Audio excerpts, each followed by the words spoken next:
Hi friends, అందరికీ నమస్కారం. Friends, ఇప్పుడు వచ్చిన ఒక బ్రేకింగ్ అప్డేట్ అయితే తెలుసుకుందాం. ఘోర విషాద సంఘటన అయితే చోటు చేసుకుంది. ప్రయాణికుల మీద నుండి వెళ్లిన రైలు భారీగా మృతులు, తీవ్ర టెన్షన్లో సీఎం. వివరాలు ఈ వీడియోలో తెలుసుకుందాము. వీడియో స్కిప్ చేయకుండా పూర్తిగా చూడండి, అప్పుడే కంప్లీట్ ఇన్ఫర్మేషన్ అయితే అర్థమవుతుంది. అలాగే ఇంకెవరైనా మన ఛానల్ సబ్స్క్రైబ్ చేసుకోకపోతే వెంటనే సబ్స్క్రైబ్ చేసుకోండి. ప్రభుత్వం నుంచి వచ్చే ముఖ్యమైన అప్డేట్స్ అన్ని ఎప్పటికప్పుడు మన ఛానల్ ద్వారా మీకు అయితే తెలియజేయడం జరుగుతుంది.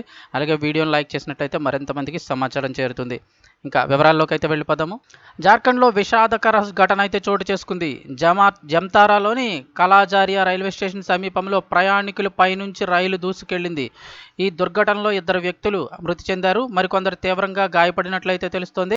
నిజానికి వార్త వచ్చిన కొంతసేపటి తర్వాత చూసినట్లయితే దాదాపు 12 మంది దుర్మరణం చెందినట్లయితే చెప్తున్నారు. అయితే ఖచ్చితమైన సంఖ్యను ఇంకా అధికారులు అయితే ప్రకటించలేదు. రైల్వే ట్రాక్ దాటుతున్న వ్యక్తులను బెంగళూరు బాగల్పూర్ ఎక్స్ప్రెస్ రైలు అయితే ఢీకొట్టిందని చెప్తున్నారు. అయితే ఈ ఘటనలో మరింత ప్రాణ నష్టం జరిగే అవకాశం ఉందని జాతీయ మీడియా రిపోర్ట్లు అయితే పేర్కొంటున్నాయి. ఈ ఘటనలో పలువురు తీవ్రంగా గాయపడినట్లు తెలుస్తోంది. ఇక జమ్తారాలోని కలాజారియా రైల్వే స్టేషన్ సమీపంలో అంగా ఎక్స్ప్రెస్ను అయితే నిలిపివేశారు.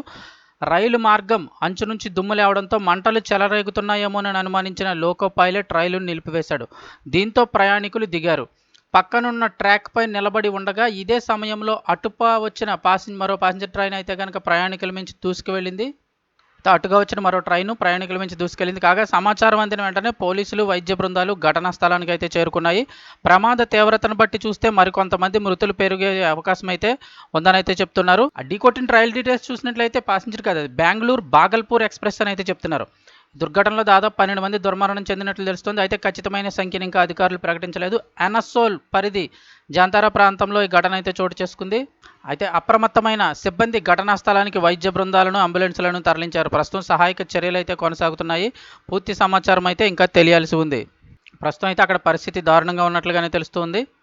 ఎంతమంది చనిపోయారు ఏంటి అనేది అయితే సహాయక చర్యల అనంతరమే పూర్తిగా ఇన్ఫర్మేషన్ అయితే తెలిసే అవకాశం ఉంది.